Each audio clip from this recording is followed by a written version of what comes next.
Hello प्यारे बच्चों, मेरा नाम है Renu Tayal, I am an IIT educator.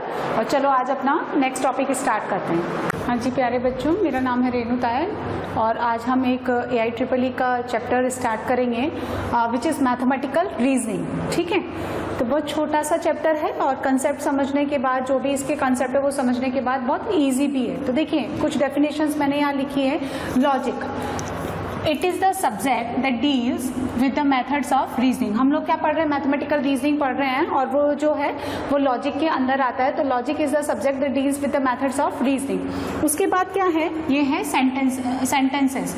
तो sentences are classified as declarative और assertive, exclamatory, interrogative and imperative. जैसे कोई विश हो, ऑर्डर हो, क्वेश्चन आप कर रहे हो, किसी की तारीफ आप कर रहे हो, किसी को जो है आप ऑर्डर दे रहे हो, किसी से इंट्रोगेट कर रहे हैं, तो ये सारी वैरायटी होती है हमारे सेंटेंसेस में। तो sentences are classified as declarative और असर्टिव, एक्सक्लेमेटरी होते हैं, ये इंट्रोगेटिव होते हैं और इम्पेरेटिव होते हैं, विश देते हैं हम लोग, ऑर्डर करते हैं, इस तरह से। नाउ द लॉजिकली और मैथमेटिकली स्टेटमेंट क्या होता है? A sentence is called a mathematically acceptable statement if it is either true is denoted by capital T और false is denoted by capital F। यानी क्या है? सेंटेंस, जो भी सेंटेंस है उसको मैथमेटिकली या लॉजिकली स्टेटमेंट हम तभी बोलते हैं जब या तो वो कंप्लीटली हमेशा के लिए ट्रू हो या फिर हमेशा फॉल्स हो। Sometimes true and sometimes false is called the logical statement. तो sentence is called a mathematically acceptable और the logical statement if it is either true और फॉल्स बट नॉट बोथ। ठीक है, a sentence यानी a statement is neither imperative नहीं होता, not interrogative nor exclamatory। ठीक है, और a sentence which is a request or a command। हम किसी से कुछ रिक्वेस्ट करते हैं कि please give me a water, या फिर हम किसी को कमांड करते हैं, ऑर्डर करते हैं कि ओपन द डोर। ठीक है, या एक्सक्लेमेटरी होता है, हाउस ब्यूटीफुल। तो इस तरह के जो ये होते हैं सेंटेंसेस, वो लॉजिकल स्टेटमेंट नहीं होते। ठीक है, अब यदि कोई सेंटेंस जो है वो ट्रू भी है और मतलब बोथ ट्रू एंड फॉल्स है साइमल्टेनियसली, तो हम उसको पैराडॉक्स बोलते हैं, उसको हम लॉजिकल स्टेटमेंट नहीं बोलते। तो मैंने आपको लॉजिक बताया, सेंटेंसेस बताया, लॉजिकल स्टेटमेंट बताया और एग्जैक्टली डेफिनेशन आप इसको कॉपी कर लें और फिर आप इसको पढ़ेंगे तो ये आपको याद हो जाएगा। अब देखिए कुछ क्वेश्चन के थ्रू हम ये जानेंगे कि जो सेंटेंसेस हमें गिवन है वो स्टेटमेंट बनते हैं या नहीं बनते। तो देखिए, which of the following sentences are statement. मैंने यहाँ पे 20 क्वेश्चन लिखे हैं, 1 by 1 हम इसको कवर करेंगे। तो 2 + 2 = 4। तो 2 में 2 ऐड करने पर 4 बनता है। इज इट ट्रू ऑलवेज और फॉल्स ऑलवेज और sometimes true and sometimes false, ये आपको देखना है। यदि ये हमेशा ट्रू है तो ये क्या बनेगा?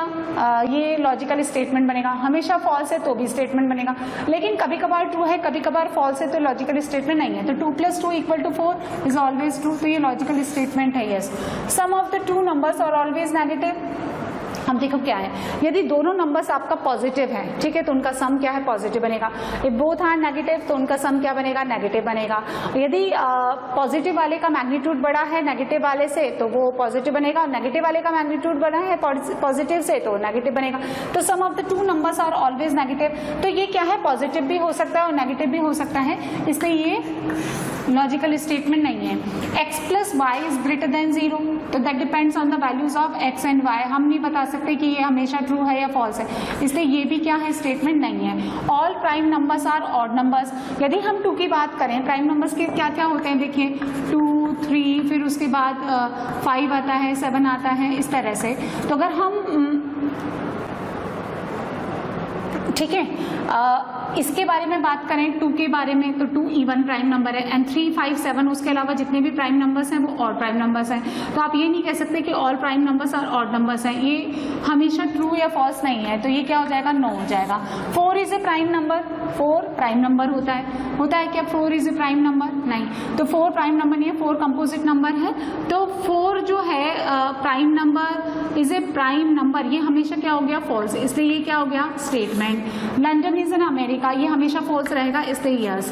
x² - 5x + 6 = 0। This is a quadratic equation and this hold only for the true values x = 2 and 3। x के बारे में कोई भी बात नहीं करा, तो if you putting x = 2 and 3 this equation hold, so ये ट्रू हो जाएगा। और इसके अलावा आप कोई और तीसरी चौथी वैल्यूज वैल्यूज लेते हैं तो फॉल्स हो जाएगा। तो this is not always true and false, तो ये स्टेटमेंट नहीं है, ठीक है। ही इज नॉट होनेस्ट, अब ही जो है वो बड़ा मिसगाइडेड है, आप किसके बारे में बात कर रहे हैं, और होनेस्ट भी बड़ा मिसगाइडेड है, होनेस्ट का मतलब क्या है, तो ये भी नहीं होगा। ओपन द डोर, ये ऑर्डर हो गया, आप किसी को कमांड कर रहे हैं, तो ये भी नहीं है। इस तरह से एक्सक्लेमेटरी है, इंट्रोगेटिव है और ये इम्पेरेटिव है, इस तरह के जो सेंटेंसेस होते हैं वो स्टेटमेंट नहीं है। कम हियर, ये नहीं है।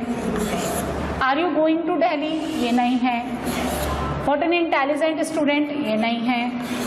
टुमारो इज फ्राइडे, ये लॉजिकल स्टेटमेंट नहीं है, क्योंकि टुमारो इज फ्राइडे ये डिपेंड करता है कि आज क्या है। अगर आज थर्सडे है तो टुमारो विल बी फ्राइडे, और अगर आज सैटरडे है तो टुमारो इज नॉट फ्राइडे, तो ये भी नहीं होगा।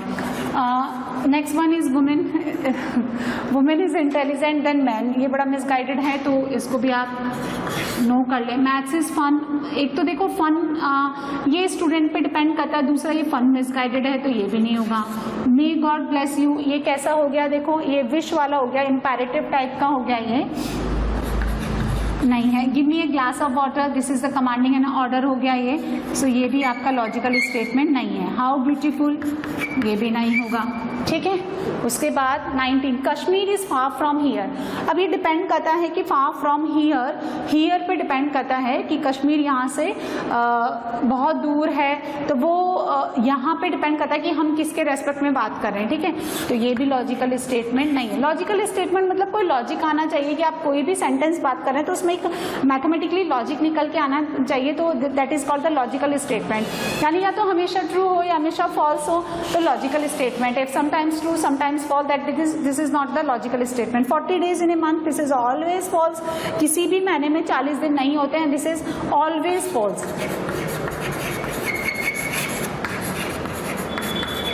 ठीक है। इसलिए ये लॉजिकल स्टेटमेंट हो जाएगा, ठीक है।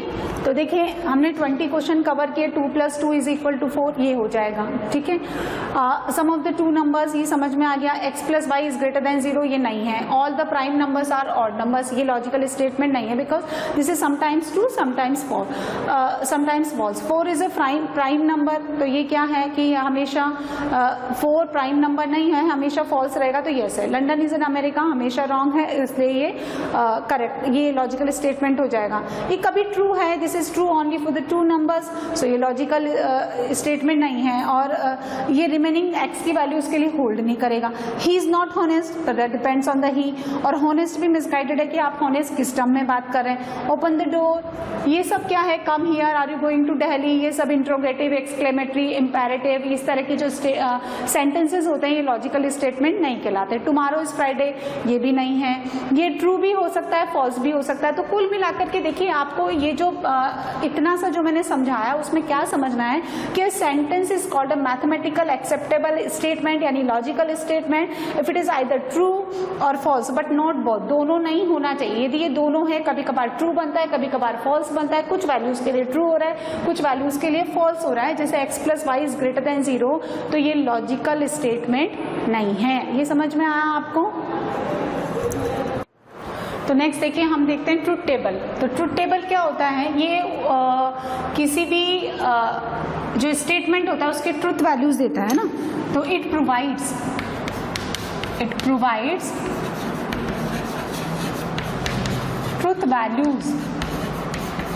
Truth values of a statement. जो लॉजिकल स्टेटमेंट हमने अभी जाने उनके ट्रुथ वैल्यूज प्रोवाइड करता है, और ये रोज एंड कॉलम में रिप्रेजेंट करता है। जैसे मान लो कोई भी P एक स्टेटमेंट है, ठीक है, तो उसकी जो ट्रुथ वैल्यूज है वो कितना हो जाएगा, P हमने एक स्टेटमेंट ले लिया, उसकी ट्रुथ वैल्यू T और F, ठीक है।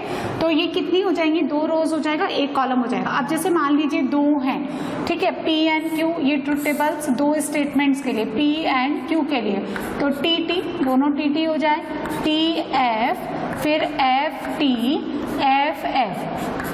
तो एक स्टेटमेंट के लिए 2 हो जाएंगी, 2 वैल्यूज हो जाएंगी, 2 स्टेटमेंट के लिए 2² यानी 4 वैल्यूज हो जाएंगी।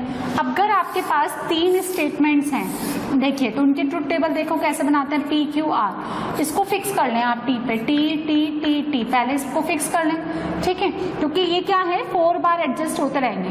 मतलब अगर आपने पीएनसी के कंसेप्ट से देखें दीज 2 प्लेसेस, ये जो है जब तक ये फिक्स बैठा रहेगा तब तक इसको भरने के 2 तरीके, इसको भरने के 2 तरीके, तो 4 तरीके हो जाएंगे।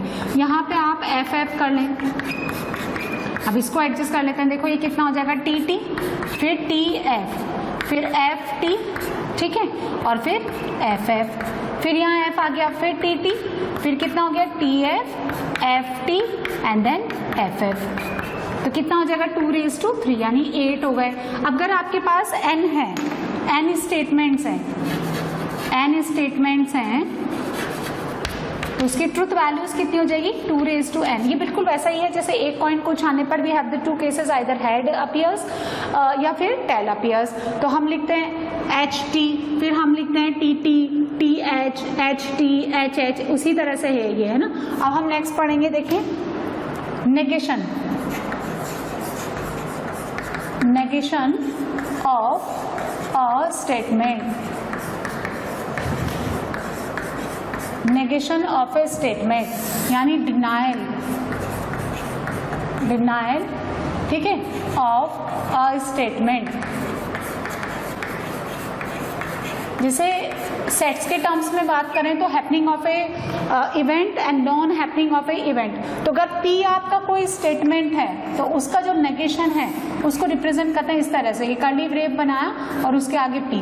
तो अगर आपका ये पी है तो इसका नेगेशन कितना हो जाएगा, ये टी है तो ये एफ हो जाएगा, ये एफ है तो यहाँ टी हो जाएगा, ठीक है, ये नेगेशन ऑफ है। अब जब भी हम किसी सेंटेंस का नेगेशन यूज करते हैं तो उसमें क्या यूज करते हैं हम लोग, पहले तो हम नॉट लगाते हैं सिंपली, जैसे 2 इज ए प्राइम नंबर, तो उसका नेगेशन अगर मुझे लिखना है, ये एक स्टेटमेंट है तो उसका क्या बनेगा 2 is not a prime number, not लगा देंगे। दूसरा क्या होता है, it is not the case, it is not the case, ठीक है, ये भी हम उसका नेगेशन लिखने में लिखते हैं। और it is false that, it is false that, ये इस तरह के वर्ड्स हम किसी भी स्टेटमेंट के नेगेशन को लिखने में यूज करते हैं। जैसे कुछ क्वेश्चन लिखते हैं यहाँ पे,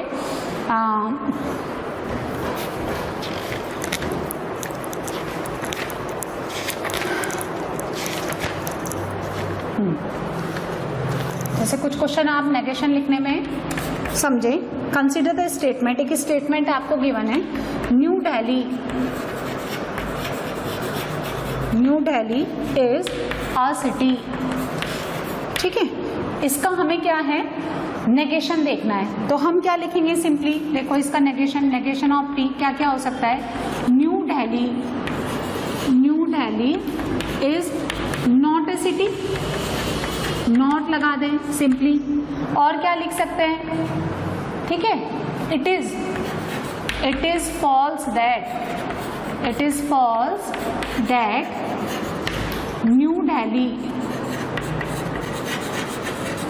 इज आ सिटी, ऐसे कह सकते हैं। और हम कह सकते हैं it is not the case that New Delhi is a city, it is not the case that New Delhi is a city. इस तरह से इसका नेगेशन लिखेंगे। नेक्स्ट क्वेश्चन समझे आप, देखो the negation of the statement, P आपको एक स्टेटमेंट गिवन है कि √2 is not a complex number. तो आपको दिमाग नहीं लगाना है कि वो कॉम्प्लेक्स नंबर है या नहीं है, आपको तो बस इसका नेगेशन लिखना है ना, इसमें बिल्कुल भावनाओं में नहीं बहना है। जो भी आपको सेंटेंस गिवन, जो भी आपको स्टेटमेंट गिवन है उसके नेगेशन के लिए सिंपली या तो आप नॉट लगा दें या फिर it is not the case या इट इज फॉल्स दैट। तो आपको दे रखा है कि √2 is not a complex number, objective type का क्वेश्चन है। तो देखो उसमें पहला क्या दे रखा है, √2 इज ए रैशनल नंबर। तो आपको ये नहीं बताना है कि अगर ये कॉम्प्लेक्स नंबर नहीं है तो ये क्या क्या होगा, ये प्राइम नंबर है, ये रियल नंबर है, ये फलाना है ढीम का है, तो ये नहीं बताना है। उसमें क्या है, इसने नॉट लगा रखा है, तो इसका सिंपली नेगेशन क्या हो जाएगा, √2 इज अ कॉम्प्लेक्स नंबर, ठीक है, ये इसका नेगेशन हो जाएगा। क्वेश्चन नंबर 3 देखें, negation of the following statement, ठीक है, फॉलोइंग स्टेटमेंट क्या दे रखा है, every natural number is greater than 0, ठीक है। ये कोई भी आप स्टेटमेंट ले लें P। अब इसका नेगेशन ऑफ P आपको देखना है।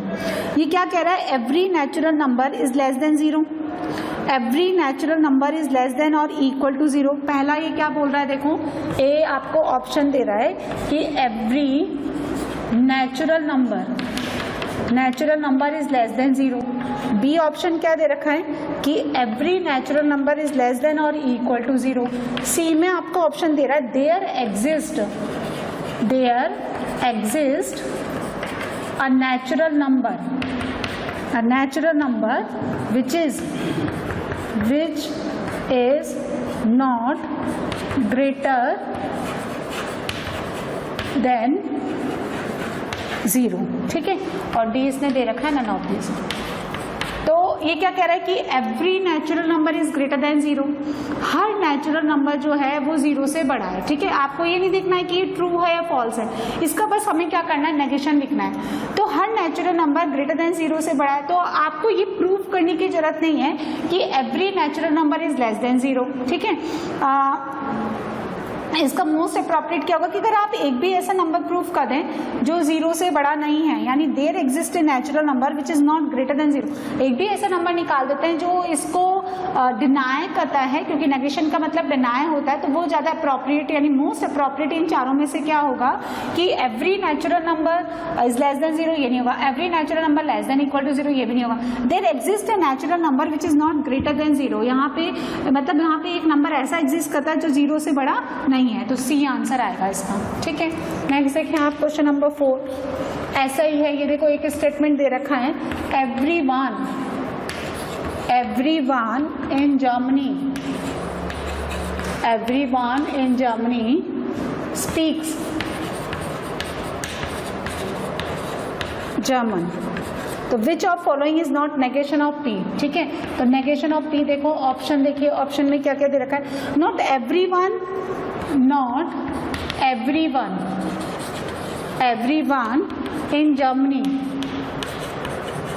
in Germany speaks German।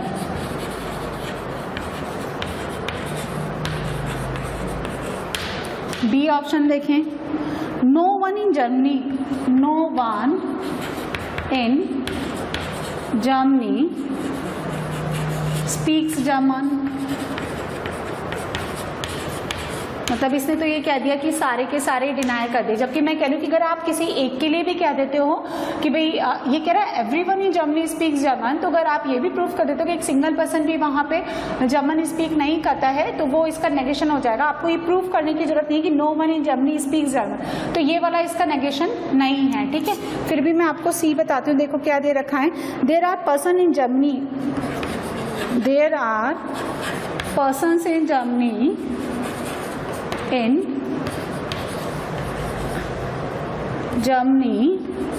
who do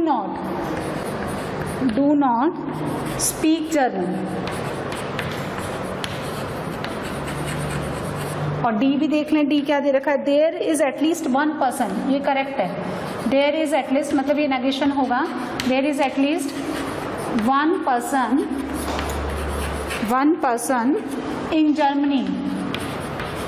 in Germany who does not speak German।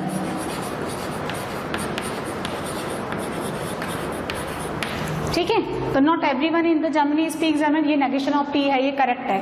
और आपको तो क्या निकालना है कि इसका नेगेशन कौन नहीं है, तो no one in Germany speak German, ये इसका नेगेशन नहीं है, ये भी करेक्ट है। इसका नेगेशन है there are persons in the Germany who do not speak German, और there is at least one person in Germany who does not speak German, तो कौन इसका नेगेशन नहीं होगा, बी आंसर। नेक्स्ट देखिए हम पढ़ते हैं compound statement. Compound statement, compound statement किसे कहते हैं, compound statement is a combination of 2 and more statements, ठीक है। जो कम से कम 2 या 2 से ज़्यादा स्टेटमेंट से मिलके बना रहता है उसको कंपाउंड स्टेटमेंट कहते हैं ना। तो is a combination of 2 or statements, ठीक है।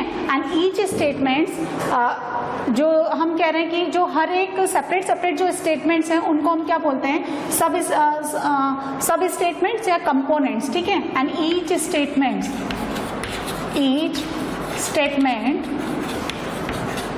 इज कॉल्ड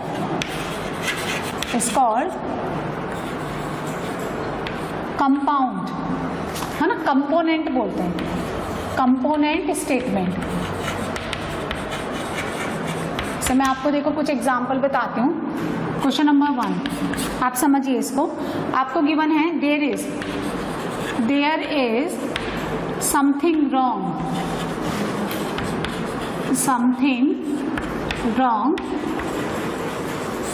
विथ बल्ब और इन वायरिंग, ठीक है, ये गिवन है। तो there is something wrong with bulb और इन वायरिंग। तो यहाँ पे दो तरह के स्टेटमेंट्स हैं, और ये जो है कनेक्टिव, जो दो या दो से ज़्यादा स्टेटमेंट्स होते हैं, इनको कंपाउंड स्टेटमेंट बनाने के लिए हम कनेक्टिव यूज़ करते हैं। कनेक्टिव्स होते हैं जैसे और है, एंड है,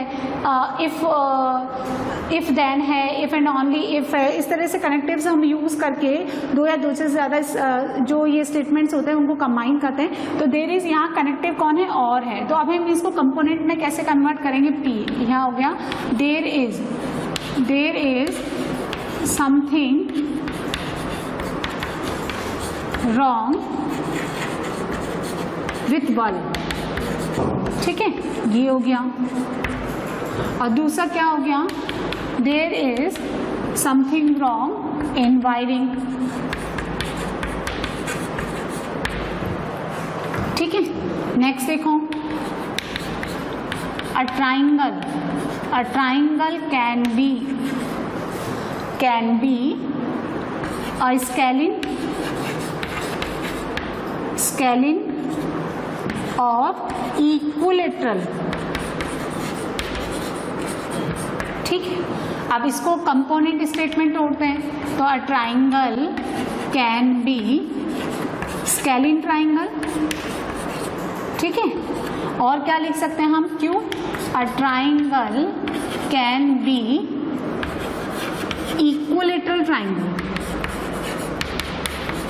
ठीक है। इस तरह से कंपाउंड स्टेटमेंट दो या दो से ज़्यादा सेपरेट स्टेटमेंट्स को मिला करके बनाया जाता है। And these formed by joining the connectives और होते हैं, एंड होते हैं, ठीक है। बहुत सारे कनेक्टिव्स हम पढ़ेंगे। तो हम लिखते हैं, देखिए, बेसिक कनेक्टिव्स,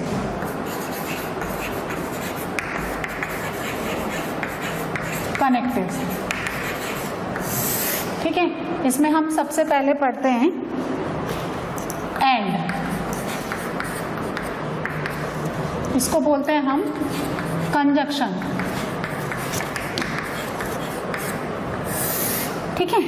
तो देखो, P एंड Q दो स्टेटमेंट्स हैं, और इनको हम एंड के थ्रू कैसे जोड़ेंगे, इस तरह से, P एंड Q।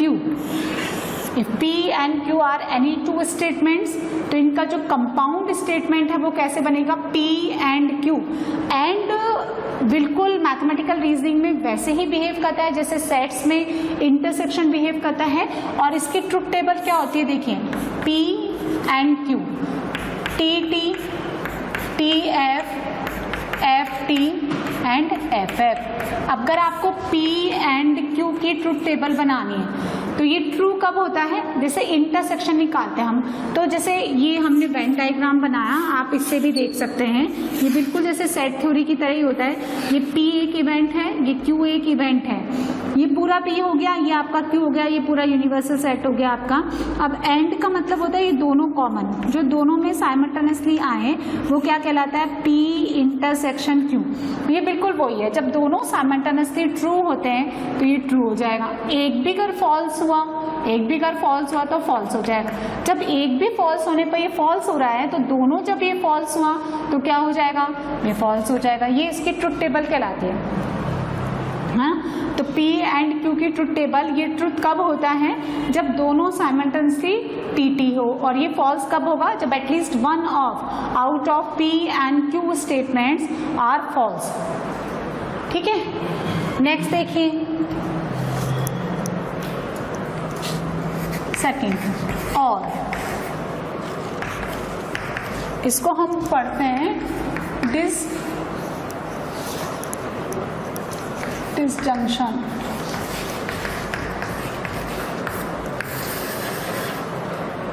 ठीक है, तो और क्या है, जैसे P एंड Q दो स्टेटमेंट्स हैं, तो और को रिप्रेजेंट करते हैं इस सिंबल से। इसकी ट्रुथ टेबल बनाते हैं, देखिए यहीं पे बना लेते हैं P और Q।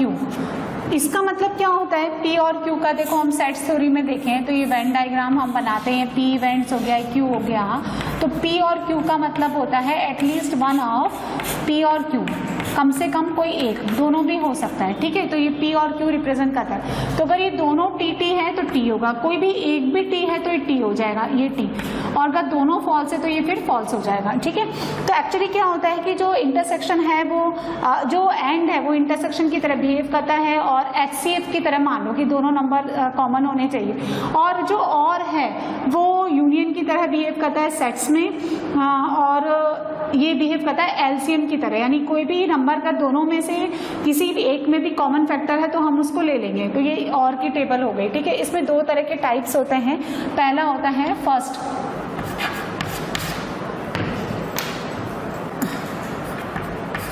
फर्स्ट है एक्सक्लूसिव और सेकंड होता है इंक्लूसिव और। ठीक है, एक्सक्लूसिव और का मतलब क्या होता है कि P and Q are the two statements. P and Q cannot occur together. आप ऐसे बोल दो together, यानी any one of the statement deny the other.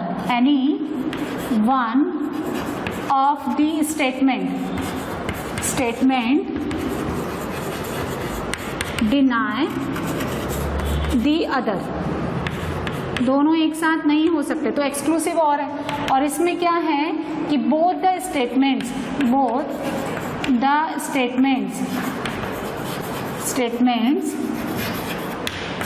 P and Q occur together, मतलब पहला हो रहा है तो वो दूसरे को डिनाई नहीं कर रहा, वो इंडिपेंडेंट है ना, occur together। जैसे मैं आपको एग्जांपल बता सकती हूँ, मैं लिखती हूँ, आप मुझे बताना कि इंक्लूसिव और है एक्सक्लूसिव और है। देखिए फर्स्ट देखिए एग्जांपल 1, इसमें लिखा है I will go to Jaipur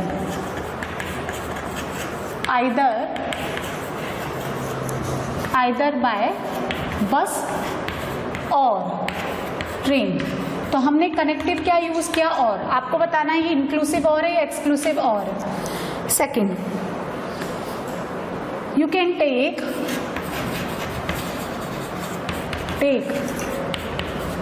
optional subject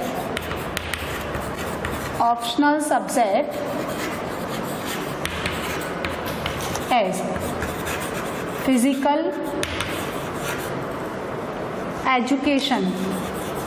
physical education और कंप्यूटर। तो इन दोनों एग्जाम्पल से आपको क्लियर हो जाएगा। देखो फर्स्ट में क्या दे रखा है, I will go to Jaipur either by bus और ट्रेन। अब देखो आप साइमल्टेनियसली दोनों से तो नहीं जा सकते हैं ना, आइदर आप जयपुर जाने के लिए बस यूज करेंगे या ट्रेन यूज करेंगे। तो I will go to Jaipur by bus, ये P हो गया। I will go to Jaipur by train, ये क्या हो गया, Q हो गया। एंड ये क्या हो गया, ये वाला हमने मान लिया P और ट्रेन यूज करने को हमने मान लिया Q। तो ये आपको दे रखा है P और Q। आपको बताना है कि ये और किस तरह से है। तो बस एंड ट्रेन जो है वो दो स्टेटमेंट से, एक बार बस से जाना एक बार ट्रेन से जाना, दोनों आप साइमल्टेनियसली नहीं कर सकते, एक का होना दूसरे को डिनाई करता है। इसलिए किस तरह का और हो जाएगा, ये हो जाएगा आपका एक्सक्लूसिव और। ना उसमें देखिए you can take optional subject as physical education और कंप्यूटर।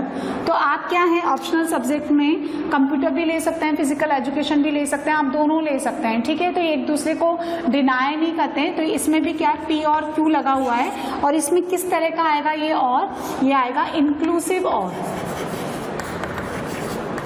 इंक्लूसिव और। ठीक है, जैसे एक और एग्जाम्पल लेते हैं, today is a holiday, holiday और वर्किंग डे, वर्किंग डे। आज हॉलीडे भी है और वर्किंग डे भी है, तो ऑब्वियसली समझ में आ गया होगा दोनों साइमल्टेनियसली नहीं हो सकता, इसलिए कैसा है, एक्सक्लूसिव और। इसमें जो और यूज किया वो कैसा है, एक्सक्लूसिव और। नेक्स्ट देखिए, एक्स इज आइदर इवन और ऑड, ठीक है। तो इवन और ऑड साइमल्टेनियसली नहीं हो सकता है, इसलिए ये भी क्या है, एक्सक्लूसिव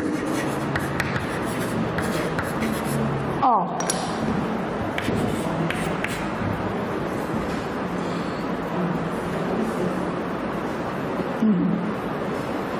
मेरे ख्याल से समझ में आ गया होगा, है ना।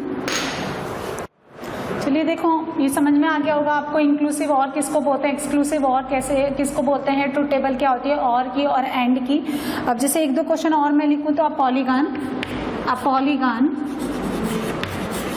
a polygon is concave, concave और convex दोनों साइमल्टेनियसली नहीं हो सकते, तो ये क्या हो जाएंगे, एक्सक्लूसिव और। ऐसे ही अगर if X is a real number then it can be rational और इरेशनल, दोनों एक दूसरे के अपोजिट है, दोनों can be, both can be simultaneously happen, एक दूसरे को डिनाई करते हैं, इसलिए कैसे हो जाएगा, एक्सक्लूसिव और। You enter, if you want to enter in a country you get an either passport और वोटर आईडी, तो आपके पास दोनों हो सकता है, तो वो क्या है, इंक्लूसिव और। अब जैसे मैं बोलूँ कि कुछ भी ले लो, जैसे कि आप ये लिखते हो कि क्वाड्रिलेटरल, हाँ, जैसे आप लेते हो कि a square is a quadrilateral and its 4 sides are equal, तो ये दोनों एक साथ होंगे, तो ये कैसे होंगे, इंक्लूसिव और। तो एक तरह से हम देखो इसको बिल्कुल सार की बात ये है कि जो इसका सार क्या निकलता है कि if you have the 2 statements connected by the और, सो अगर P और Q 2 स्टेटमेंट है और एक दूसरे को डिनाई नहीं करते हैं, एक साथ हो सकते हैं, तो इंक्लूसिव और है, और एक दूसरे को डिनाई करते हैं तो ये क्या हो जाएगा, एक्सक्लूसिव और, ठीक है। नेक्स्ट देखिए,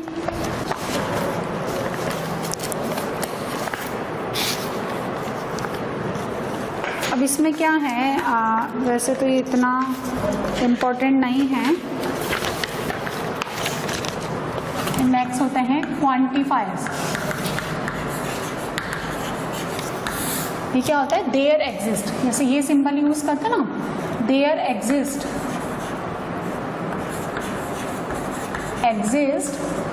और ये सिंबल होता है फॉर ऑल, जैसे for all natural number belongs to, है ना, या there exist a number for which x is greater than 0, या for all natural numbers are called the counting numbers, इस तरह से quantifiers.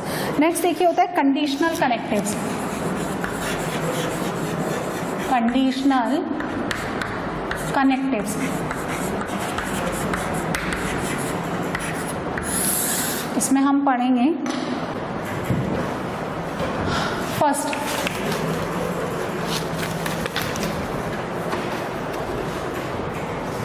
If and then, if and then, इसको हम represent करते हैं, यदि P एंड Q आपके 2 स्टेटमेंट्स हैं तो इसको हम पढ़ते हैं इफ P देन Q, ठीक है। कंडीशनल कनेक्टिव्स में ये फर्स्ट देखिए, इफ देन, यानी इफ P देन Q, ठीक है। हम लोग इसको ऐसे लिखते हैं, if P and Q, if P and Q are 2 statements,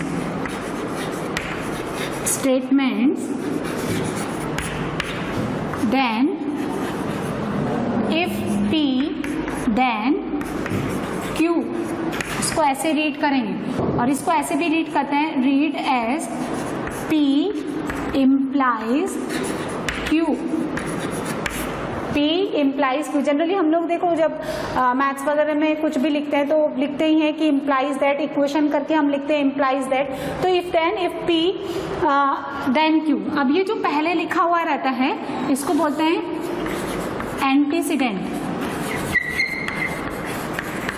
और इसको बोलते हैं हाइपोथेसिस। और जो बाद में लिखा रहता है, ठीक है, इसको पढ़ते हैं हम लोग कॉन्सिक्वेंट, और ये क्या कहलाता है, इसका कंक्लूजन। यानी कि अगर इफ ऐसा तो देन ऐसा, ठीक है। तो इफ P देन Q, तो if P then Q reveals the following facts, तो ये आप लिख लें facts क्या है। P is sufficient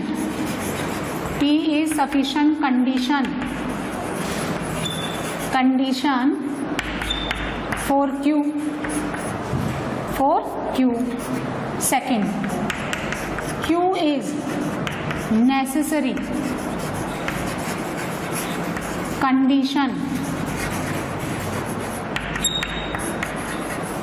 for P. And third, if P then Q has same meaning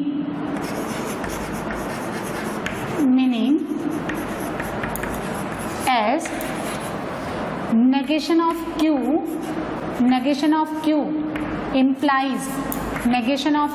implies negation of T।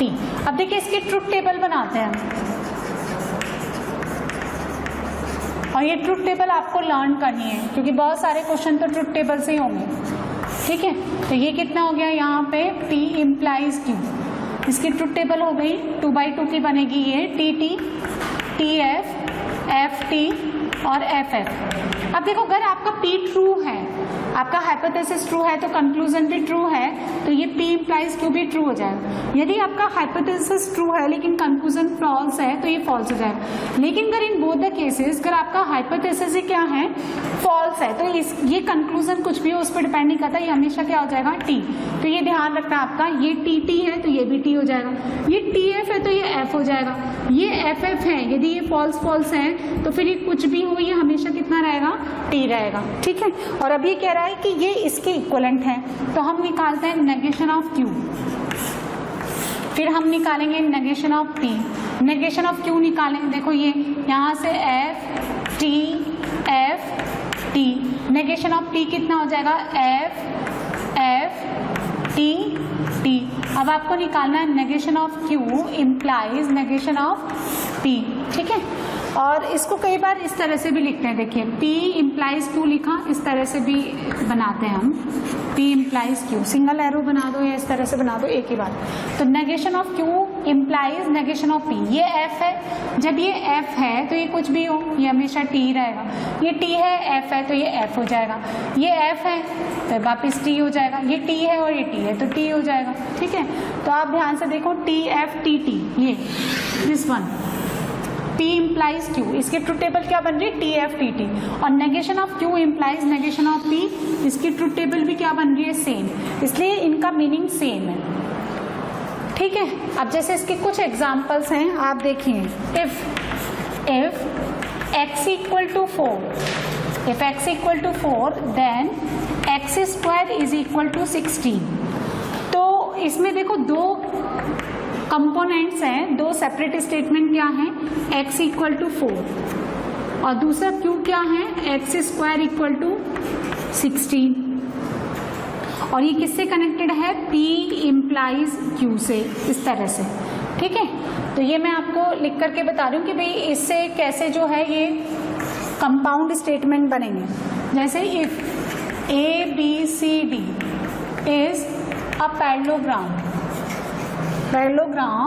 Then AB is equal to CD।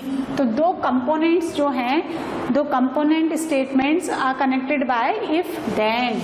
C देखो क्या है, इफ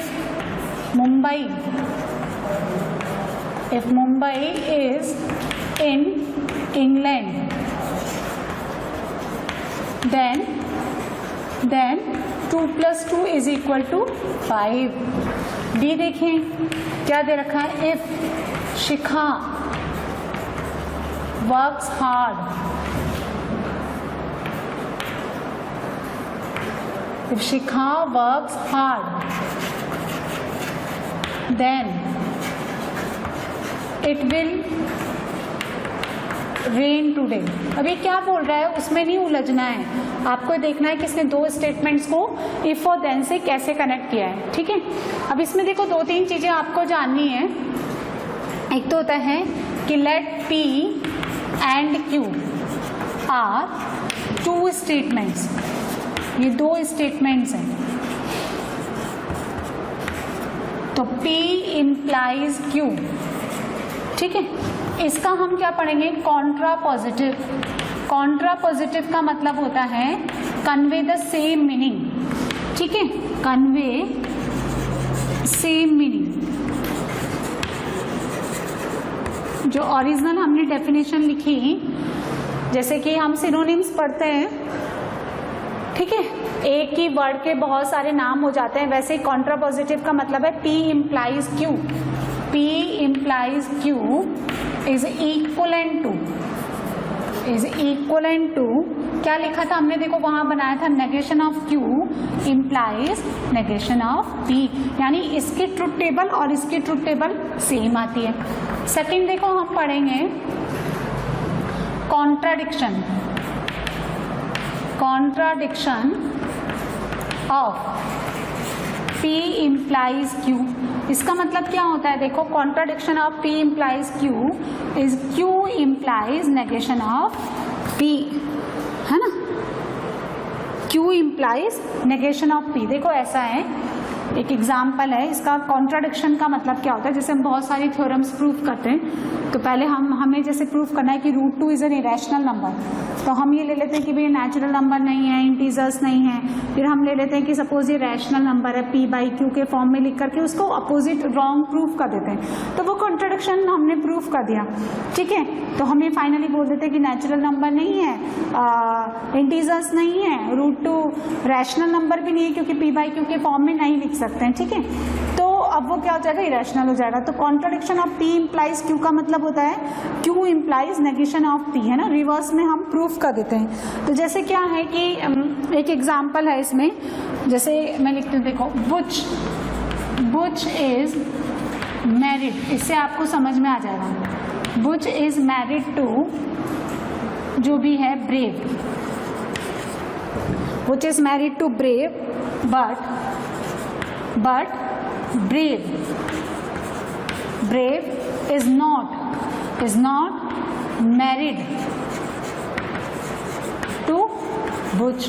ये एग्जाम्पल बहुत सही लगता है मुझे।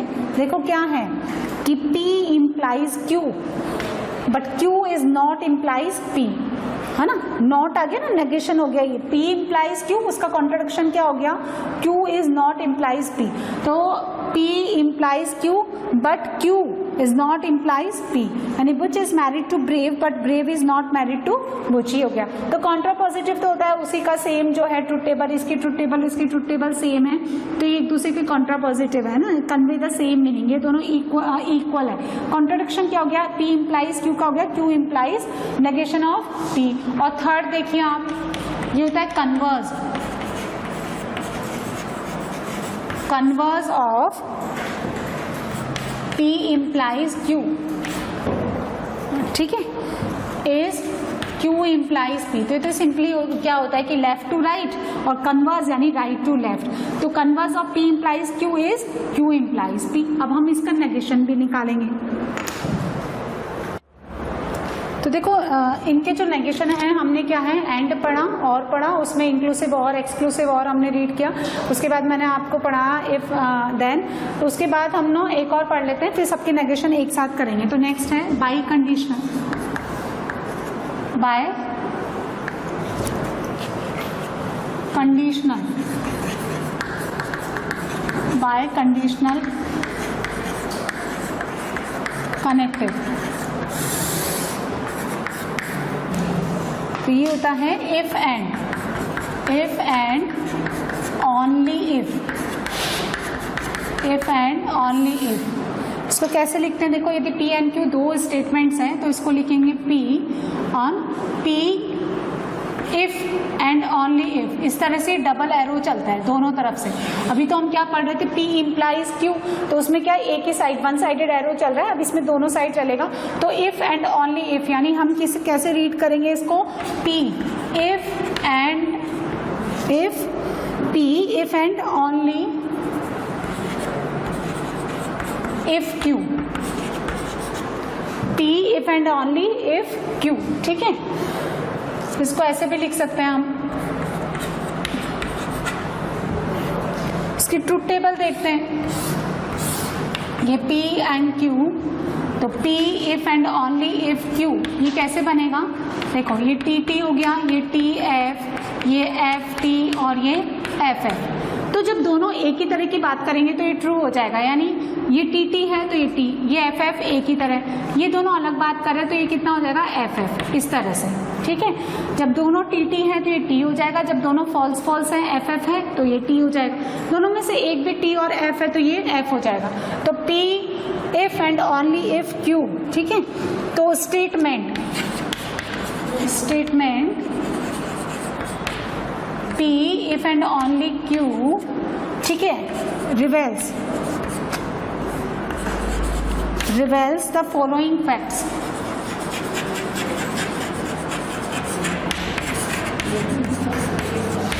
क्या है ये, देखो लिख लें आप, P if and only if Q, Q if and only if P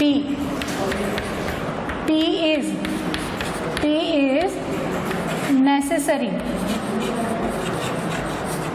and sufficient,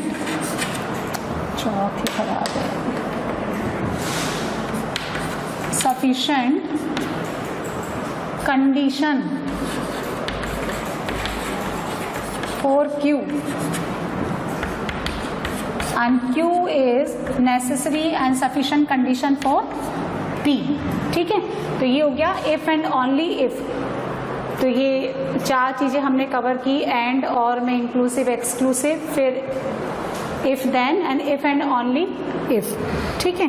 अब जैसे इसके कुछ एग्जाम्पल्स हैं, a number is divisible by, a number is divisible by 3 if and only if and only if the sum of its digits are multiple of 3। इस तरह से हमने दो स्टेटमेंट्स को इस बाई कंडीशनल कनेक्टिव से कनेक्ट कर दिया, ठीक है। तो number is divisible by 3 if and only if the sum of its digits are multiple of 3। जैसे देखिए, a triangle is equilateral, a triangle is equilateral if and only if it is equiangular, यानी इसके सारे angles same हो, ठीक है। तो ये इसके कुछ एग्जांपल्स हैं जो दो स्टेटमेंट्स को हमने क्या है इस बाई कंडीशनल कनेक्टिव से कनेक्ट किया। ट्रुथ टेबल से मैं आपको कुछ समझाती हूँ। ये देखिए, ये P एंड Q, और यहाँ से मैंने बनाया P implies Q, Q implies P। पहले इतना काम करते हैं, T T T F, F T F F, P implies Q, ठीक है। यानी इफ P देन Q, ये T है, ये T है, T आ जाएगा, ये T है, F है, F आ जाएगा, यहाँ कितना हो जाएगा T T। Q implies P, T हो जाएगा, ये T हो गया, ये F हो गया और ये T हो गया, ठीक है। अब P implies Q, Q implies P, और ये ले लेते हैं P बाई कंडीशनल Q, ये ले लेते हैं। तो यहाँ आ गया T, F, F और T। अब क्या करेंगे, P implies Q and Q implies P, and ले लेते हैं इनका, इन दोनों का T आ गया, यहाँ कितना आ जाएगा F, TF, TT, तो हमने क्या देखा TT, FF, TT, यानी इसकी ट्रुथ टेबल और इसकी ट्रुथ टेबल सेम है, ठीक है। तो हमने यहाँ से क्या कंक्लूजन निकाला, P बाई कंडीशनल Q, यानी P if and only if Q ये किसके बराबर है, P implies Q and Q implies P, ठीक है। अब P implies Q जो है आपने निकाला, ये रहा P implies Q, देखो नेगेशन ऑफ P निकालते हैं हम, negation of P, negation of P कितना हो गया, F, T और T, ये नेगेशन ऑफ P हो गया। अब हम निकालते हैं Q, नेगेशन ऑफ P और Q, इसका Q के साथ और ले लें, तो यहाँ F है लेकिन वहाँ T है, तो यहाँ आ जाएगा T, यहाँ F है, यहाँ F है, वहाँ पे भी F है, तो F आ जाएगा, यहाँ T है और वहाँ कुछ भी रहे क्योंकि और ले रहे हैं हम, T आ जाएगा, यहाँ T है तो ये T आ जाएगा, है ना। तो P implies Q देखें, ये रहा P implies Q, और नेगेशन ऑफ P और Q ये कितना है, TF, TT, ये कौन है, TF, TT, तो P implies Q जो है, P implies Q ये इक्वलेंट होता है नेगेशन ऑफ P और Q के। इसी तरह से Q implies P ये किसके इक्वलेंट हो जाएगा, नेगेशन ऑफ Q और P के, तो P बाई कंडीशनल Q, ठीक है। यहाँ से देखो ये बराबर है P implies Q and Q implies P। देखो क्या है कि जब आप एग्जाम में क्वेश्चन बनाते हैं तो इतना सारा एक एक का फॉर्मूला डिराइव करना, जैसे आप ट्रिग्नोमेट्री सॉल्व कर रहे हैं, रेशियो आइडेंटिटी, तो आप एक एक फॉर्मूला तो ना डिराइव करते हैं, आप पहले से लर्न करते हैं। वैसे ही क्या करना है, अगर आपको स्पीड बढ़ानी है तो ये सारे फॉर्मूले, अभी तो मैं आपको समझा रही हूँ कि कैसे डिराइव होंगे, लेकिन आपको थोड़ा बहुत लर्न करना पड़ेगा इसको, ताकि आपकी जो है ये बार बार हर छोटी छोटी चीज़ों के लिए ट्रुथ टेबल ना बनाने पड़े, डायरेक्टली आप अप्लाई करें, इसमें ट्रुथ वैल्यूज डाल करके तुरंत अपना आंसर निकालना है। तो यहाँ से कितना आ जाएगा, देखो इसको हम लिख सकते हैं नेगेशन ऑफ P और Q, ठीक है, एंड इसको हम क्या लिख सकते हैं, नेगेशन ऑफ Q और P। तो एक तो ये फॉर्मूला आपको लर्न करना है कि P बाई कंडीशनल Q का मतलब होता है P implies Q and Q implies P, दोनों डायरेक्शन में चलता है, और ये बराबर होता है P implies Q is negation of P और Q, और ये एंड एज इट इज हो गया नेगेशन ऑफ Q और P। अब इसके बाद हम नेगेशन पढ़ेंगे।